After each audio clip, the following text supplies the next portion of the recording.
The Brandon Peters Show may contain explicit language and detailed plot points. For more information on the show, stay tuned to the end of the episode.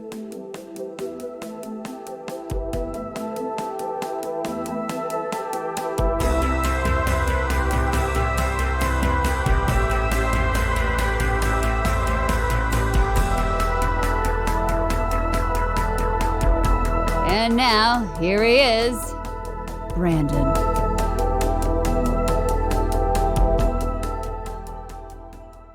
Welcome back to the Brandon Peters Show and the grand finale of our farewell DCEU series. As always, with me for this, from Puck and the Outside Scoop, which this week is a very nice butter pecan, Scott Mendelson. That sounds delicious. Thank you. All right. Well, Scott, we're here. A new movie. Our last movie. The fourth DCEU movie of the year. Did Marvel ever get four in? No. Well, unless you count some of the Sony ones. I think 2018 you might have. Okay. Yeah.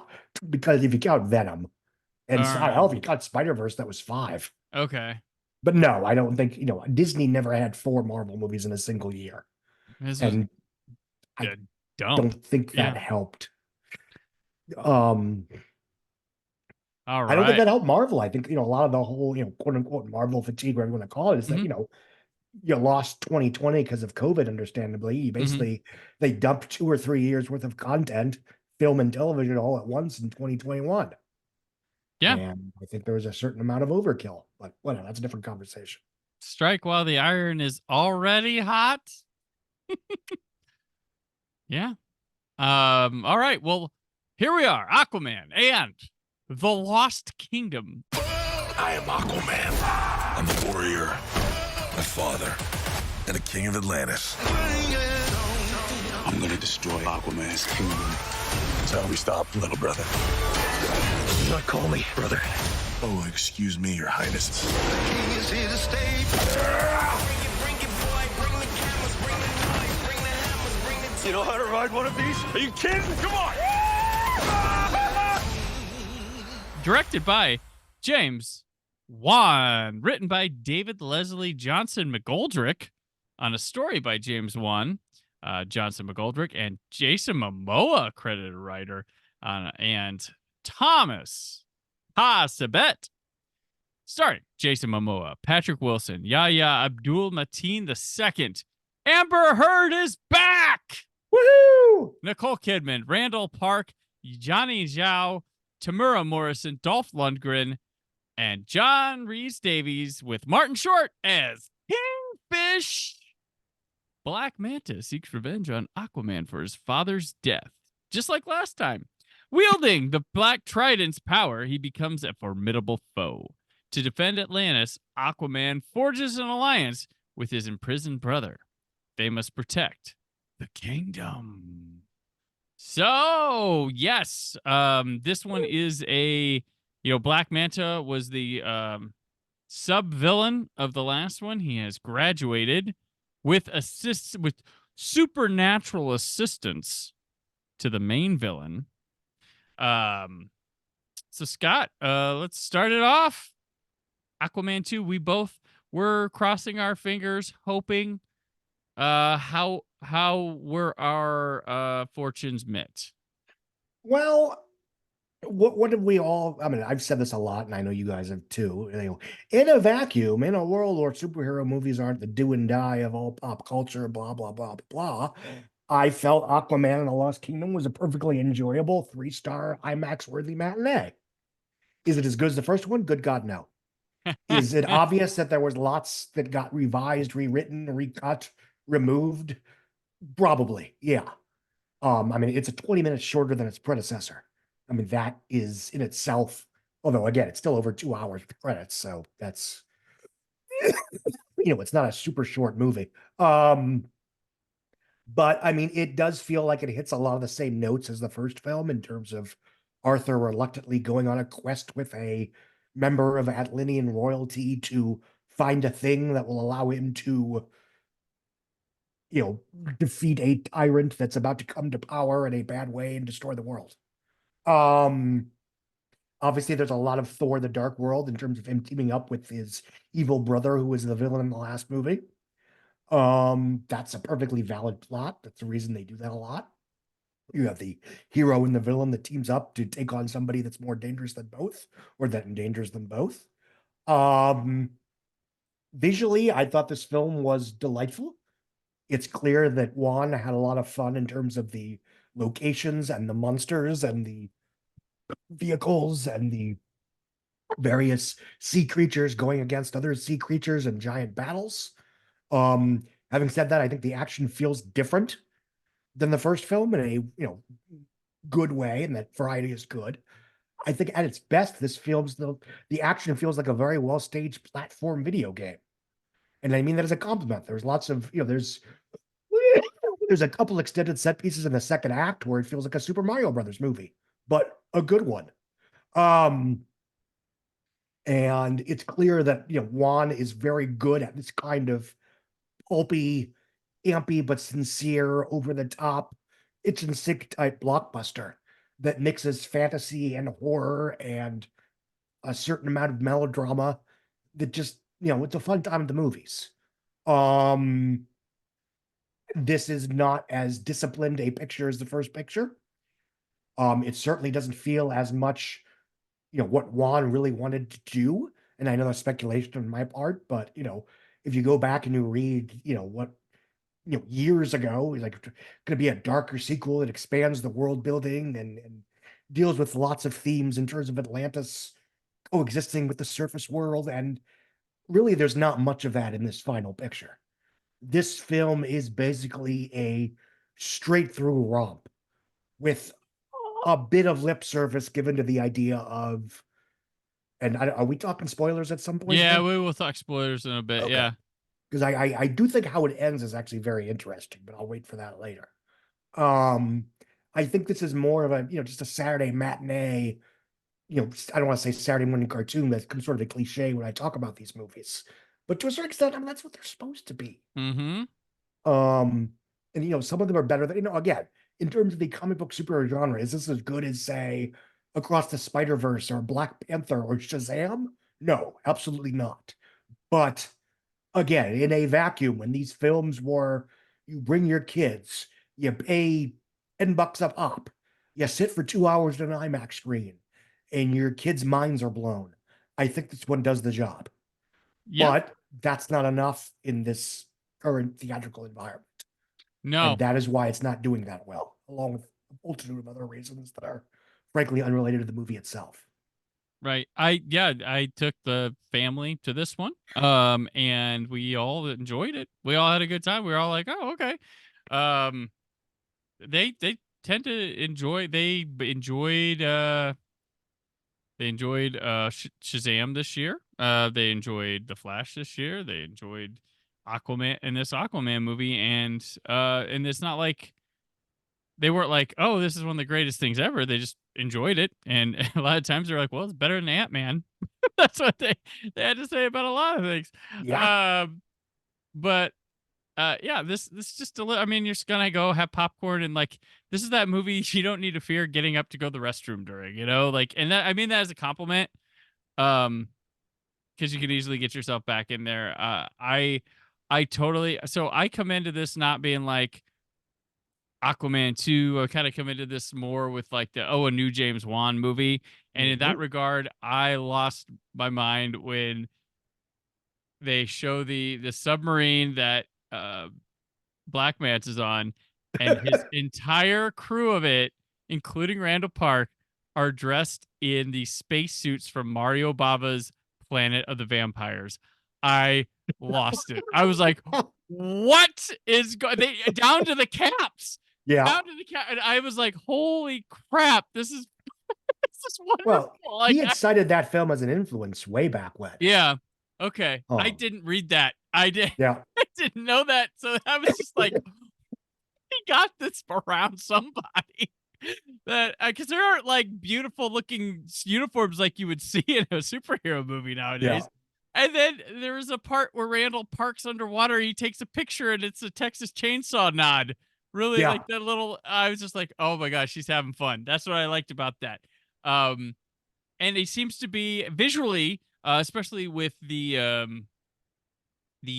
Lost Kingdom ghost skeleton things. He is on like an Italian schlocky horror kick in his visuals the last couple movies, and camera work wise, I'm all about it. I Yeah. keep going, keep going. I like what you're doing between Malignant and this and Malignant. They have, I think Malignant's got some better camera work in it, but lower budget might be helpful to the camera movement rather than being in this big digital realm. But they're married to each other in a way. There's some stuff going on there. I like the brother. I think Patrick Wilson's better in this one than he was in the last one. Oh yeah, he has more to do. He has more to do. He's quite funny. He's okay playing because he has no problem playing the straight man, and his jokes come off great because of that. This is more of a land adventure than the last time. I know people are like, this is looks like they're offering nothing new. I'm like, well, the other one had a lot more underwater stuff, and this one has more land, a little bit smaller scale things than previously. But still good stuff. I didn't feel like the action was quite up with the first one until we got to that cavern battle against the big octopus Yeah. machine they had. And there was some running through the caves and seeing it in the background that felt very right. And I was like, okay, he's giving us something to remember some things with this movie by. And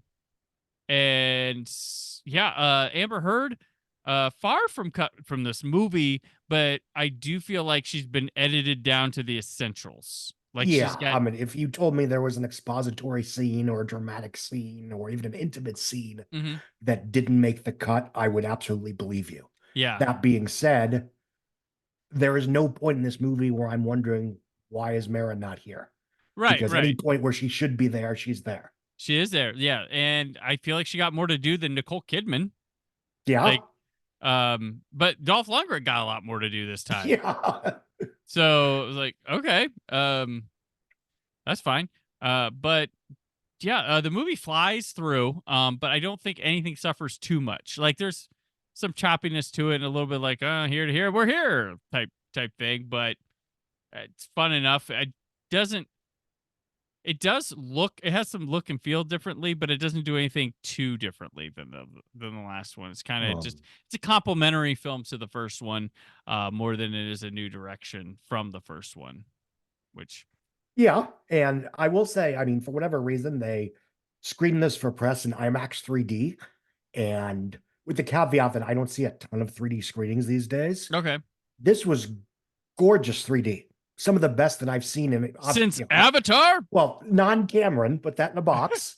Well, that was a quote from the movie. That was one of the like poll quotes. It was like best 3D experience since Avatar. It's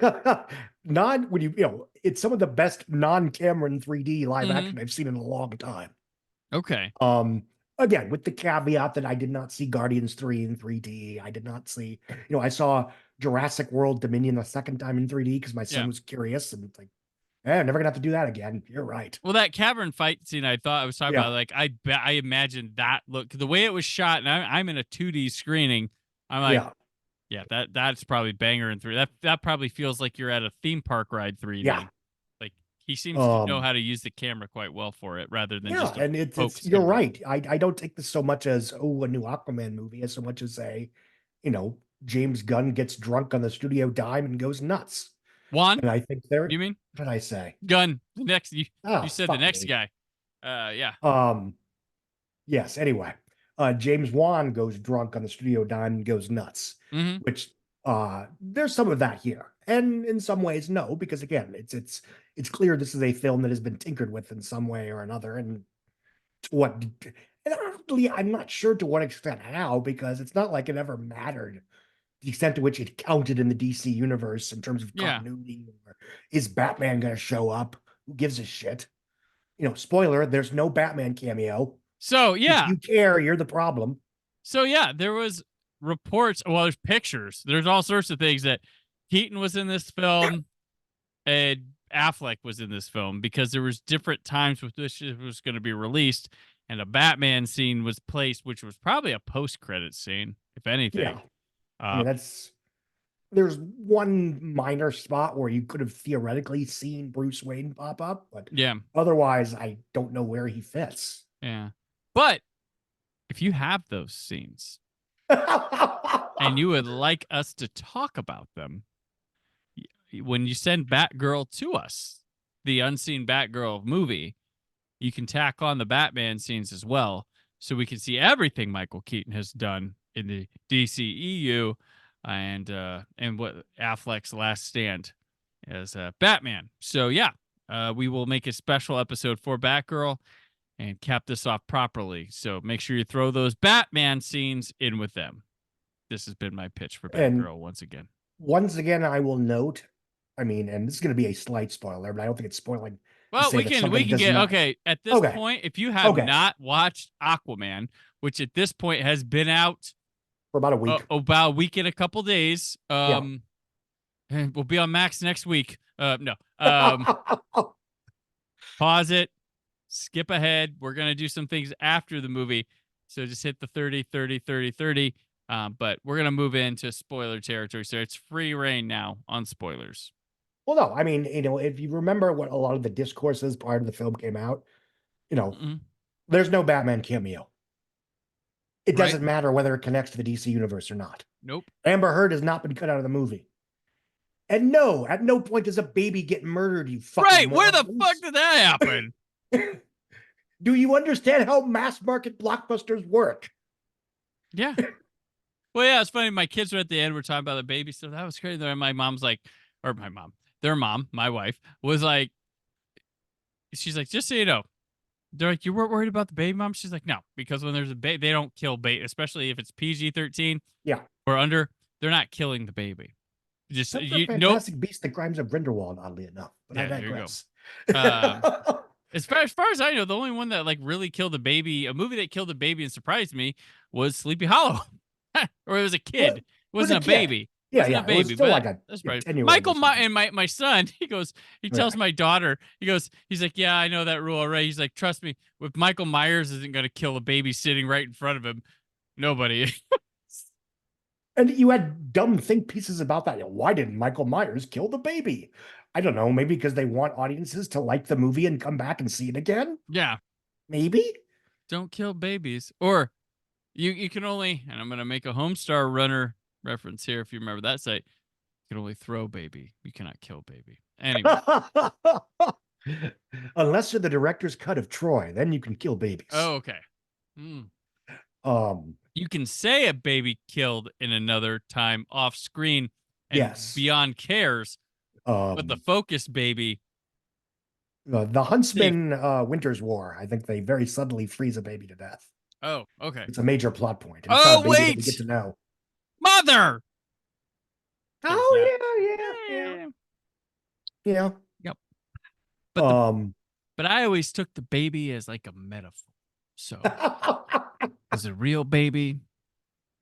I think by the end, if you've made it to the end of Mother, the fact that they're killing a baby is like, okay, yeah.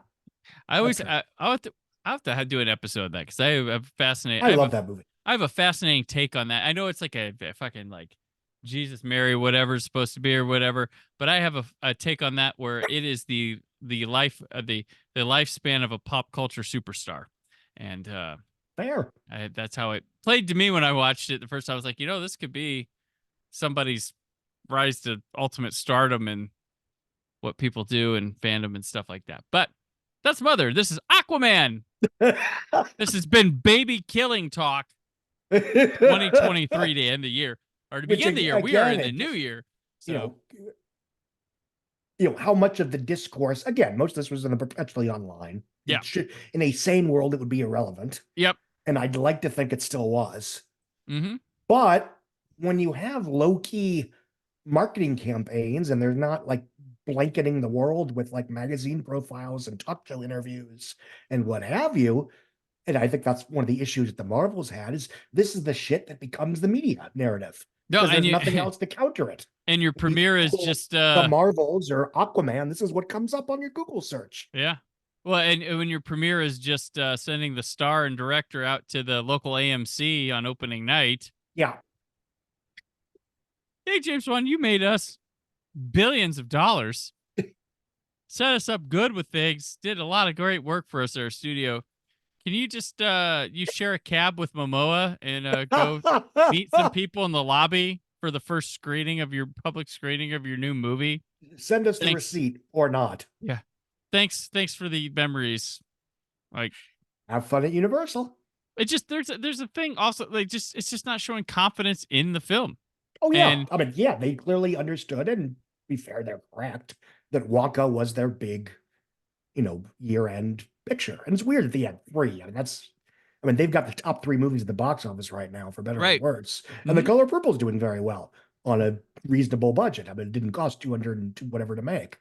Right.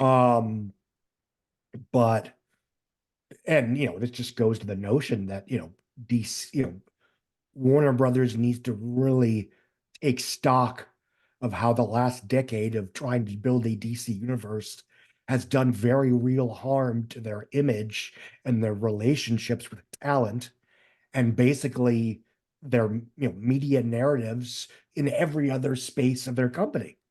Yeah. Warner Brothers once purchased a company called New Line Cinemas that fell into a hole because they kind of thought maybe we're always Lord of the Rings. They weren't Lord of the Rings. So you don't always have to be Marvel or DC.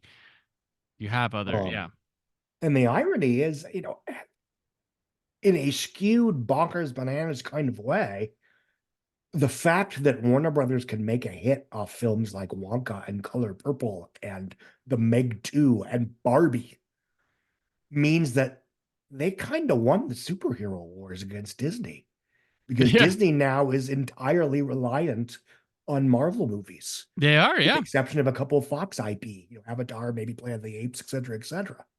Because, their animation is on the downturn. Their live action remakes, they peaked with Katzenberg. They haven't had a new live action, new to cinema franchise since National Treasure almost 20 years ago. And they are in a huge pickle because they are now entirely reliant on the MCU. And their streaming service. For better or worse. Yeah. I mean, they've got the IP they got next year. I mean, they got Apes and they've got Alien, right? That comes out, Alien Romulus. Yeah. Or Alien, and even the Alien Marvel Geometry. Is Fox. What'd you say? Yeah. Well, yeah, they're going to start milking those Fox. Yeah. Deadpool's Fox. And it's and they're Disney. I'm sure they'll figure something out. But again, I mean, I think if without getting into the broader what the hell is going on with Warner Brothers right now, because again, when they're getting Toys R Us right now, which is when they get purchased by a big company that dumps all their debt on them that they didn't cause. And unfortunately, that's what happens a lot in today's venture capitalism universe. That being said, and just talking theatrical movies, they have always been more than Warner, Harry Potter and Batman. And now they need to prove it. They need to be in a position where when Superman Legacy opens in July of 2025, it is an important tentpole, not a do or die release. Right. And they need to go back. I mean, they're forcing Eastwood into retirement, but who do they have there? They've lost Nolan. They've lost Wan. Affleck made Air somewhere else. That's one thing I used to like about Warner Brothers. They used to have studio directors that were there in-house. And once Eastwood finishes out, to be fair, he's like 120 years old. I don't know if he is. He is in his 90s. He's in his 90s, but it's just kind of like, I think him and Ridley Scott are sort of in a duel. They're the duelists. Anyway, we'll look at the future of some things here in a moment. But I thought it was crazy, this movie, nobody died. Yeah, there were at least 3 fake out deaths. Yeah, Mara, no. Dad, no. Nope. Daddy Brother? Mara, nope. Brother, no. Daddy Mara, no. Randall Park, no. Yeah. Black Manta, probably not. I think in the context of this movie, yes. I feel like he's like the Murdoch from MacGyver here in these movies. Like he's like Arthur. So yeah, there's Um, that. There's also the end of this movie where Aquaman does. I figured that would have happened already. People seem to know about things, but he presents a peace offering to or a work together. And this is the first time I ever took note that he's King Arthur. Oh, I can't. You didn't notice the end of the first one when she pronounces him as King Arthur? No, I didn't. I didn't pay much. Seeing the text on the screen is what made me go, "Oh shit!" Um, which that's kind of a fun ending to this DC stuff. Well, I mean, You know if what? we're allowed to talk about the ending, I mean, I kind Yeah, of love the I'm. fact that the DCEU or DC films, whatever you want to call it, the end of it is basically I, Aquaman comes out of the ocean and says, okay, enough of this stopping evil supervillains and all that bullshit. Let's actually save the fucking planet. yeah, yeah. And it's funny. The DCEU will end. Their last movie ends the same way the MCU's first one ended, where he Oh says, yeah, "I I am think that was, Aquaman." It's like, yeah, it's like, all I'm right, guessing that was very much intentional. yeah. But again, I like the idea that Mhm. this film ends with what frankly is their flagship superhero at this point, at least in this universe, saying that we are going to use our superpowers to solve the real problems of the world. Yeah. After a decade or so of death rays and doomsday devices and whatever, and that's been part of the discourse for a while, especially in the last few years. And frankly, I think that's part of the decline in popularity of DC Marvel superhero films is it became even more apparent than it already was, to the extent that it was an irrelevant power fantasy. Yeah. That the stuff that the superheroes are protecting us from are not the real threats. Right. Well, this one tries to have some sort of global warming, climate change type Well, allegory, but it's yeah, like that's it's forced because of a bad guy's magical stuff. well, But he they're basically also like says it's going they're to just happen anyway. yeah, it's going to happen anyway. We just accelerated it. Now we need to really do something. And that's the idea, is like, Yeah. if we had real superheroes in the real world, that's what we'd want them to do. Yeah. We'd want them to stop global warming and then, maybe turn to, world hunger or, unlimited energy or transportation and, real problems. Well, that's Um, it kind of matches like Batman v Superman. They were kind of showing Superman forcing himself into those situations without a hey, yes. do you mind or should we do this? He was just doing this, whereas Aquaman has now presented like, let's work together at this. What do you want me to do with this? What can we do? Yes. Whereas it's kind of a nice contrast that way. And, I mean, obviously we're never going to get an Aquaman 3 and that's fine, but whatever. But it's like, I would love to see an Aquaman movie where, you know, how does he work with the world of humanity to solve global warming? Well, I mean, both the first two Aquaman have largely been a part about dealing with the politics of a kingdom. He was an outsider at first, and then now it's Yeah. him with the inner workings. Then it would be him working with another, the new Yeah. agreement with, working with the governments of the world, Yeah. and doing that. So that would be a common theme going around with the Aquaman. So that'd be totally fitting of where a third Aquaman would go. And I guess our villain would have to be a Aquaman land-faring villain that I've never heard of because I don't. And somehow Black Manta would be involved. Yes, he would of course be around again because he would now have a tank that looked like a manta going around the streets. But yeah, I think this is a very interesting place for this universe to end. Mm-hmm. With the idea of, again, the superheroes coming to Earth and saying, okay, we're going to solve real problems. Yeah, it's a cool idea. Sort of a Superman. I mean, I don't know if you've read it, but Superman Peace on Earth. It was a short Alex Ross graphic novel from like 20 years ago now. Mm-hmm. But it was basically Superman setting out to solve world hunger and the obstacles and conflicts that got in his way with that. Huh. And it wasn't as easy as Superman's going to solve world hunger. And Gotcha. I think at its best, Batman v Superman plays in that same sandbox. Yeah, there's some these movies had interesting things to say, Yeah. and kind of some more overt ones than the Marvels movies would get it, because the Marvels were very cautious, very safe. They had good things to say, and sometimes they'd hit the mark with them. But the DC ones, they kind of wore stuff on their sleeves a bit more than the Marvel ones. I think without getting into I think the first phase and maybe the first two phases of the MCU were very much about, the reaction to 9/11. Yeah. Well, I And mean, that, Iron Man was war profiteering. Thor was using a scalpel versus using a broadsword, disproportionate responses. they also weren't under the Captain Disney. America was about, civil liberties and use, giving into fear versus, making for, restorative justice, if you will. They also weren't under the Disney banner at the time as well. Yes. They were The Paramount phase one was under Universal. Paramount Universal. Yeah. So, but I mean, I'd say Iron Man 3 says some strong stuff still, and so does Winter Soldier to a degree. Yeah, I don't think they really start. I don't even say backpedaling because, again, I mean, Thor Ragnarok is basically it was such an interesting template for what a blockbuster could be about. Yeah. The idea that a world based on, soiled politics and blood and blood and treasure could not stand. Yeah. And it was so, that basically Frozen 2 and Trolls 2 both ripped it off. Yeah. And Strange World to a certain extent. And Strange World was the only one that had the courage of Thor 3's convictions, where actually the world in question did get destroyed. Yeah. True. Because a corrupt empire could not stand. But anyway, that's so yeah. But to Aquaman too with the serious stuff, but there's some overt silliness that I don't think some people who like to fancy them film buffs or something that may not get or understand like films where people like.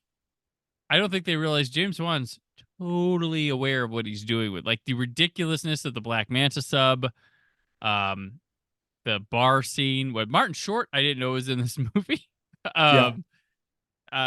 Just a lot of the stuff that seems odd, silly, like that little squid that goes around with him, following him around, funny shit. Like he knows what he's doing. Like he's in on the joke, guys. Like he's making conscientious choices here. That's something that I don't think, like from the first Aquaman to Malignant to this now, like I don't think people understand. Like it's supposed. He's a silly guy. Yeah, he's a very, very silly. I mean that as a compliment. He made Megan. Like he produced that. Like come on, folks. Like, and I do appreciate the one reference to the whole conversation erupted by explosions bit from the first film.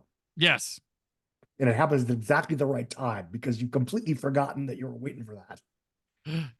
Very true. Very true. Scott, what's our box office outlook here with this one? We've already had it for. So when this airs, I mean, we're recording this the Wednesday before its second weekend. We don't know what the second weekend's going to do. Scott can try to give you his prediction on that, and then you can laugh after you have the actuals in front of you as you're listening to this show. But what's it looking like in these scenarios? The film opened with approximately 133 million worldwide in its first several days, because it opened on Friday in North America and opened on Wednesday in several other territories, including China. December releases have legs that are longer on the regular than any other time of the year. The reason for that, especially in North America, is that you have that 2-week slot, Christmas, New Year's, and so forth, where your kids are out of school. A lot of adults are off work. So you have 2 Monday to Thursday frames that act like weekends. So you have films like, Jumanji: The Next Level that can open to $59 million and lay out to $315 million domestic, $320 domestic. You have films like Puss in Boots: The Last Wish that can open to $26 million over Wednesday to Sunday and still leg out to $185 million domestic. And you have big tentpole movies like the Hobbit pictures, the first 2 that opened on a Friday, they both did well and above 3.5 times their opening weekends. Tron Legacy did 3.9 times its opening weekend. Aquaman did 4.6 times its opening weekend. That, by the way, was the leggiest live-action, big-budget comic book movie since Tim Burton's Batman in 1989. When you look at films, big movies that have opened in December that have not done well, it's a small list. I mean, you're talking crap like Alien vs. Predator Requiem, for God's sakes, Star Trek and Nemesis, which even in that case got pancaked by the Two Towers 5 days later. Aquaman is supposed to be the 1,600-pound gorilla of the year. of the season. So, and it's there's nothing left between now and the next year's. Yeah, because tentpoles. everything drops, and then they just Yeah, play. And the only thing that's going to open is various Academy stuff in other cities that are already out in New York and yes, LA or limited release. And then like you're going to get that Marco Polo night swimming movie. yes. And if a big film is doing well, even an Oscar expander that kicks ass like La La Land or Hidden Figures or 1917 or American Sniper, or The Revenant, Mhm. those can still kick ass while at the year-end tentpoles are still doing very well. Yeah. Now, and of course, unfortunately, post-COVID, that's one of the situations where you just don't have the Oscar breakouts on the level that you used to, prior to 2020. So if the punditry around Aquaman and the Lost Kingdom is a little bit less doom and gloom than it was around the Marvels, partially is because we're expecting longer legs. It could make it to 150 million domestic and maybe 350, 400 worldwide, just by default, because it's the one big, IMAX friendly mega budget action fantasy franchise movie out there right now. Yeah. And you could have been the Marvels could have been like the Spectre, but Spectre or Skyfall, but nope, the Hunger Games got that because yeah, I guess more people like that movie. Well, no, it's if people like the Marvels, they would have gone to the Marvels. I mean, that's Yeah. as simple as that. Generally speaking, I thought the Marvels was fine. Whatever. Yeah, I thought it was a fun movie. Yeah. But so I mean, if this were opening at any other time of the year other than December, I'd figure it was DOA. Yeah. I mean, we'd be talking Marvel's numbers here. Yeah. Crashes by like 60, 70%, tops out at 85 million. Maybe it gets to 250 worldwide because China's actually pulling in money for once, relatively speaking. Again, the first Aquaman had 300 million in China in 2018, 2019. This one will be lucky to do 60. Yeah, that's more about the Chinese marketplace toward Hollywood movies in the last 3 years than about Aquaman itself. right. And the Marvels, at the point it comes out, it's like, oh, well, this ain't gonna make it to December. This might be playing on Christmas Day on Disney Plus. Like, I'm surprised it didn't happen, but it didn't. Maybe the window wasn't quite there, but they did Encanto. They did on Disney Plus, right? Well, that was 31 days, and I think they shot themselves in the foot doing that. Frankly. Yeah. So, I mean, that's how you know this one. Aquaman could fail really hard, but we gotta wait and see. That's the thing. Like, and again, it's not going to be a hit. There's no situation where it legs and legs and legs and makes it to $600 million, or like, ooh, we dodged that bullet. Going in, nobody was expecting it to. Nobody was expecting a resurrection of the DCEU. DCEU was already here. Yeah, this is the Marvels finale. was the announcement of this. Like, that's it. That's the difference. We're already here with DC. Marvels was like, that. Yeah. You and frankly, most of the hit pieces on Aquaman came out before the movie opened. Unfortunately. Yeah. Past few years, reshuffling the schedule, people coming in trouble. Hashtag Amber Heard destroyed it. Not so much. Like, hey, you know what? Aquaman has still made more money than any Johnny Depp movie ever. I mean, stop acting like the Snyder Bros that you don't like, with just because you should have fucking watched Rebel Moon, because clearly you didn't. Get to your damn next movie and see what like. It's not over for like the MCU. Clearly, there's going to be. I mean, you could always spend less money on the movies and just make something people want to see, and you can have hits again. But like, 170 is a sweet spot for those pictures. Yeah, there you go. But like, yeah, I just don't understand. That's been a conversation. Like, they're trying to bring they're trying to play like some sort of sexist card with this, and it's nice try. It's not. That's not it. Well, they're not used to losing, right? They're not used to being treated like everyone else in terms of franchises. People wrote shit about Wonder Woman 84 back when that came out, folks. Like, this not like. And again, I do think there's some, the question of how we discuss the success or not success of Napoleon and Killers of the Flower Moon compared to something like Wish and the Marvels. Yes, that's a fair conversation. And the short version is those films were not expected to make profits in theaters in terms of budget, while Marvels and Wish absolutely were. Yeah. And whatever. Yeah.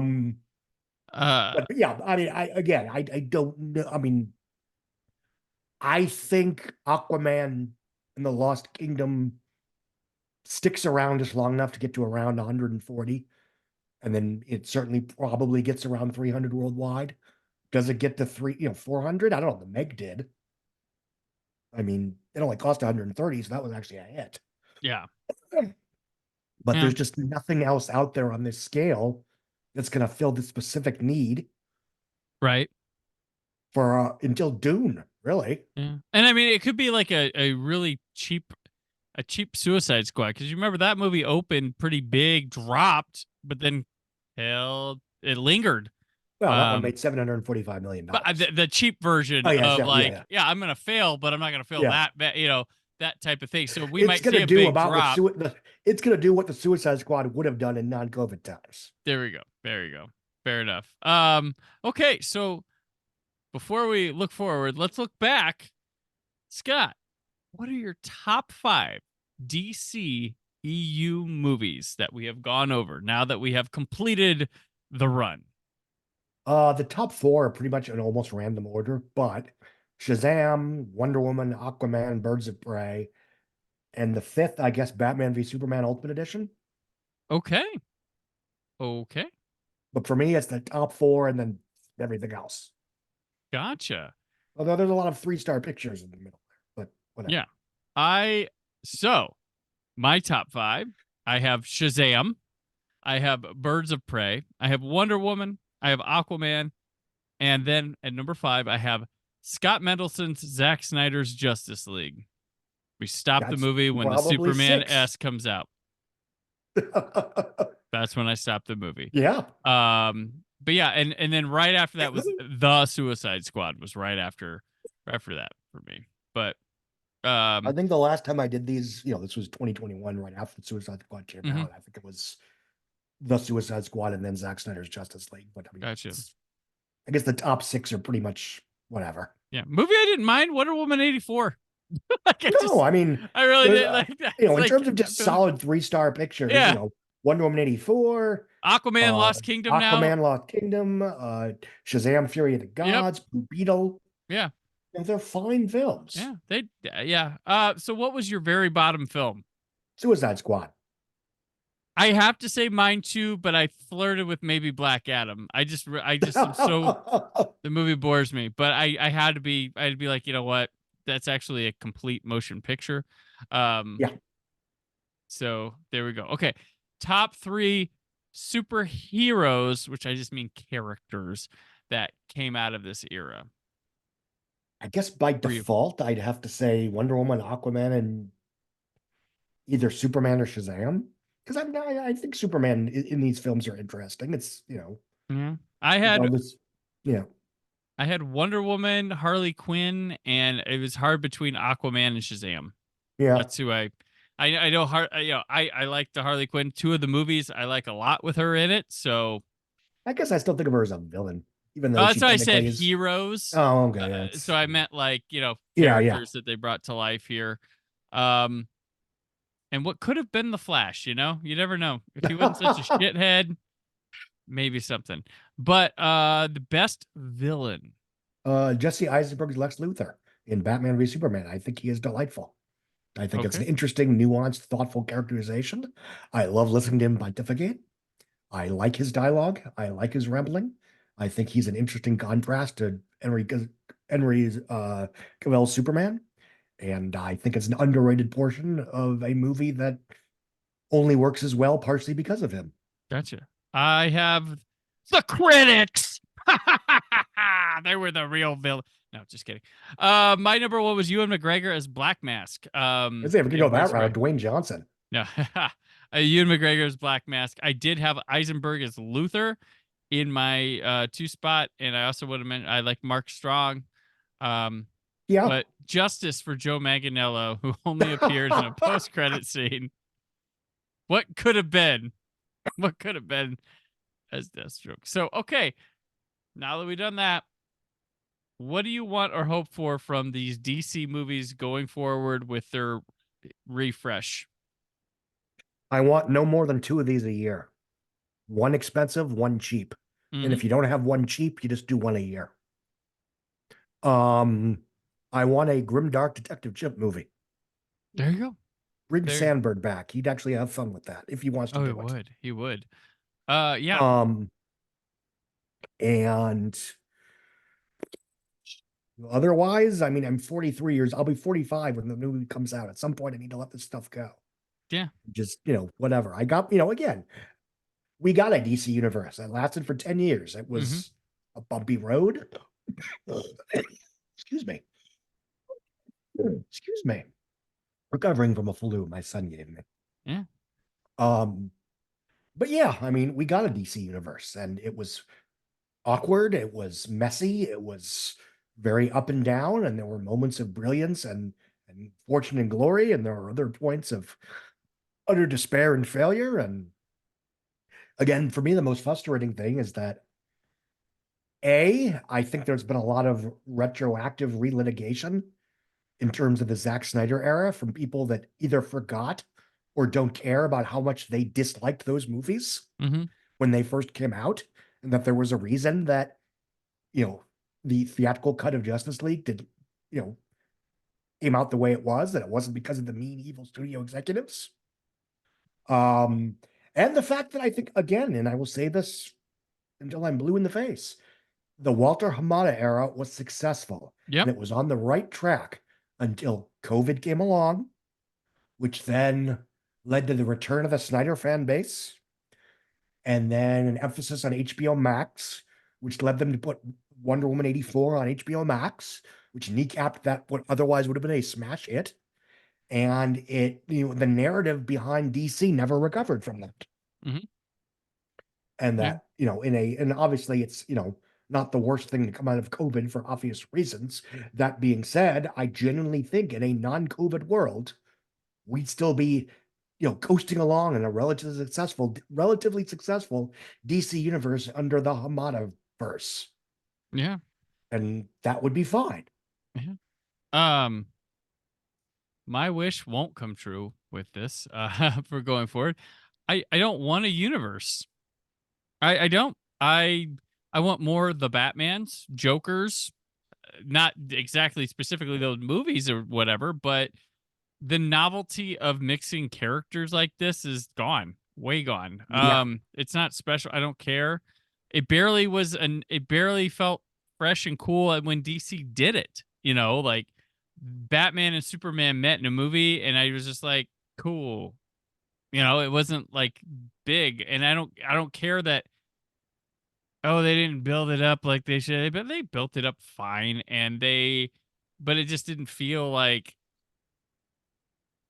I think just doing it with Marvel was fine because they were figuring a way to make people care about ancillary characters that weren't surefire box office gold. I'd rather them be able to just make a Booster Gold movie and not have to worry how it fits with, even if the movie is standalone itself, there are still limitations about the world with which it's taking place in. I'm not one who thinks like, well, if that's happening, why can't they call Wonder Woman? Because they're not making a Wonder Woman movie here. We're making this. But I just, allowing creators to just have a freedom and not a handcuff, a slight handcuff, if even, to it. That's what I would like. That's what I like. I liked when I had Richard Donner's Superman and Tim Burton's Batman. I had Blade. I had the X-Men. Like, there are groups like Spider-Man, X-Men, Fantastic Four, Batman, Superman, The Flash, Wonder Woman. They don't need they have enough of a universe in their own canonical history that there's so much to put in there and use that they haven't even tapped here, that they don't need it. Like, I know they exist in a printing publisher's wheelhouse of years and years of being under one banner, but like, Just let them ride in their own sandbox for a while. That's what I'd like. Yeah. But we're getting a Superman movie that has the Green Lantern, Metamorpho or whatever, a Hawk person. Oh no. And then James Gunn's coming out complaining about cameos. It's like, Oh no. have you looked at your own log line? Yeah. Unless this is the beginning of the Suicide Squad reprise, the beginning. But I trust him as a film. I like his film. Yeah. So he has the benefit of the doubt, and I know he knows what he's doing. But I'm just like, the shared universe, I'm like, nah, whatever. That's not interesting to me. I just want people to be able to make their own films, and like Matt Reeves be able to make his Batman stuff. That's cool. Like, I wasn't huge on the Batman, but I hope it doesn't end at part 2 and they can just sweep it under. I hope it's a hit movie, so they have no choice but to let him finish what he's doing that he was hired for. I hope Joker 2 is a magnificent hit, so they're stuck with these things and can't ignore them. But yeah, that's my thing. Is my universe wishes no universe. Sorry to be a sourpuss on that, but I like I said when I read comics, I never liked if Superman popped up, said a couple like Death of Robin, he shows up, whatever. I never went the big route with things. I felt Batman had enough going on with his own, like he had his own interesting characters. Superman has his own interesting characters if you can get past the damn ones they're stuck on all the time. But yeah, or do wacky shit with it. Like I always thought it'd be cool. Like, what about a Superman story where he's this new identity? Maybe it happened and I'm just not remembering. Like working in a bar because it's in the future. Lois Lane has died. Jimmy Olsen's dead. Like everybody he knew has died, but he doesn't age. You know, like a new start. But give us something new. Swing for the fences with this stuff. You could do that. But I trust James Gunn. I just want to let's once again have let's have a Superman, a third best Superman that we're really happy it's the third best Superman. That we're like, you know what? Awesome. Is it better than Donner's? No. Is it better than the second one? No. But it's awesome. It's number 3. But it's a very strong number 3. That's what I'm hoping for. this one. For once, it's third, not by default. Yes, not by default. That's what I want. Yeah, for the Superman. But yeah, I'm gonna miss Gal Gadot as Wonder Woman. I really liked her. I would have liked to see a third movie. Jason Momoa as Aquaman. Shazam. Maybe I just needed one movie. The second one was a nice victory lap. Glad I have it, and I like Margot Robbie's Harley Quinn. It just never worked financially. Yeah, she wasn't a mark. I was wrong. I thought she was a marquee character. She was not. She was one for the geeks. But hey, we got plenty with her. So DCEU, you were not as bad or the joke or anything that people said you were. That was just a lot of fans. You battled Marvel toe-to-toe for the fate of the superhero industrial complex. Mm-hmm. And while you may not have triumphed, you did succeed in destroying the entire fucking film industry in your wake. Good job, Marvel and DC. You beat them to the punch in a lot of diversity areas, and you made an R-rated Joker film that made $1 billion. It was nominated for Best Picture. Nominated for Best Picture. Got a Best Actor for one of our best actors of our generation. You had Todd Phillips nominated for Best Director. You had Todd Phillips nominated for a writer. You did that. So, hey. Yeah, but the thing was DC, and it did Suicide Squad won an Oscar too, didn't it? The first one. Yep, Oscar-winning Suicide Squad. And no one will forget the moment the Flash went into the Speed Force at the Oscars. Nobody will forget that, DCEU. Nobody. Which everyone in the audience was like, the fuck is that? Everybody at home was laughing too. It's like, why is the scene that I don't remember from this movie that I barely remember and don't like seeing 5 years ago? Why did it just win an Oscar? What's going on? So funny. But thank you, DCU, for the years. It was a run. You had your shot. You took it. You have some of my favorites in here of the superhero era, and you should be proud of that. And I've seen most of these that I like a lot more than Marvel films that I like. And I'm not slighting Marvel. I just don't know what is with me that my rewatchability factor comes to these and not that one. But I think maybe the Marvel ones, I'll give you credit. Maybe you stay in my consciousness longer or something, or they feel more recent to me a lot more than some of these. I don't know. I'm just speaking out my ass. But let's end this thing. Goodbye, DCEU. We'll see ya. It was nice. Thank you, Scott, for being a part the whole way. You're very welcome. Also, thanks to Molly Henry, Chris Johnson, and Aaron Newworth for contributing as well. This was a very fun series, and I feel like it was a lot more positive. That like I was going to be positive on a lot of this going in. I knew you kind of would too. Our guests were a lot more positive about DCEU, and I think if you got anything out of this, there were good films in this, and it was mostly good, and the bad stuff was just really bad or really just not bad studio decision stuff that it came down to, or things like that. So Scott, where can people catch you at? I'm on Twitter or whatever the hell they call it today, X at Scott Mendelson. I'm on Facebook/Meta. But my writing, I do a weekly column at Puck News on the Sunday night newsletter. But my main outlet, please sign up and subscribe to the Outside Scoop at Substack. Google some variation of Scott Mendelson's Substack Outside Scoop. It will be partially paywall starting a week, basically New Year's Day. I mean, that's Monday, so yeah, next Monday. So if you want to get everything, if you were wondering how much that butter pecan costs at the top of the show, $5 a month, $50 a year, or wherever you feel like giving in the founders section. There you go. Excellent. And yeah, so that's basically what I'm gonna be doing for the next year, and hoping it works out. All right. And I know you and I are to be continuing our podcast adventures for the summer of 2004 at 20. Yes. Or as I like to call it, the last summer for adults. There you go. Yeah, we'll be recording. You won't hear it until May, but Scott and I will we're going to be recording that real soon, since this is over. But yeah, Scott and Aaron will be back for that, and we're going to, summer 2004 at 20. That'll be May, and got some interesting ideas to kind of make it unique. We brought Aaron this time to make it unique. We had more music video people to make it unique last year.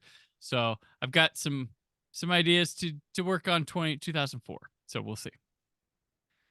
And and I'm on the social medias at Brandon4KUHD.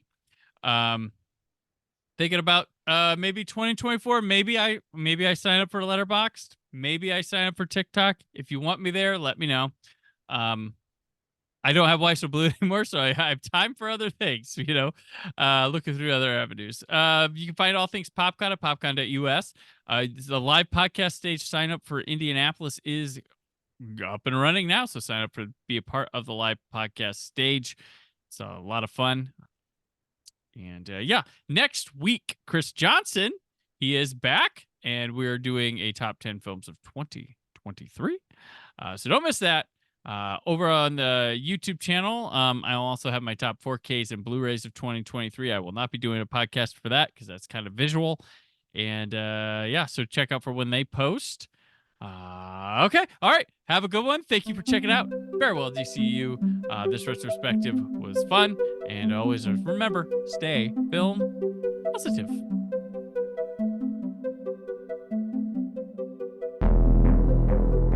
Thank you for listening. The Brandon Peters Show is a Creative Zombie Studios production. Produced by Brad Shoemaker and Brandon Peters. Written and edited by Brandon Peters. Announcer vocals by Jessica Alsman. Theme song by Metavari. Web design and show art by Brad Shoemaker with Brandon Peters. All music and clips featured in the episode are property of their respective studios, and no infringement is intended.